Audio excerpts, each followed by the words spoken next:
Daleko smo više povezani nego ljudi u gradu, jer često imate slučajeva da ljudi na istom ulazu žive, a ne poznaju se. A mi se ovdje svi znamo i svakom trenutku možemo jedan drugom priskočiti u pomoć i to radimo. Ili, ja ću vam najbanalniju stvar reći. Ovdje ako ti zahvali kruha, nije te uopće stid sjesti u čamac i otići kod susjeda. A u stanovima ne poznaš ljude, često će ti biti neugodno pozvoniti. Najprije se popravlja tuđa splava, onda se javlja gazdi. Tako se i meni dogodilo. Najprije su popravljali, otkačila se bila splav, najprije su dečki popravili, a meni javili to i to se dogodilo do Juri.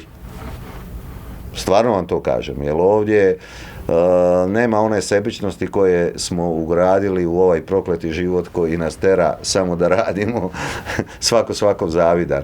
Ovdje smo manje više.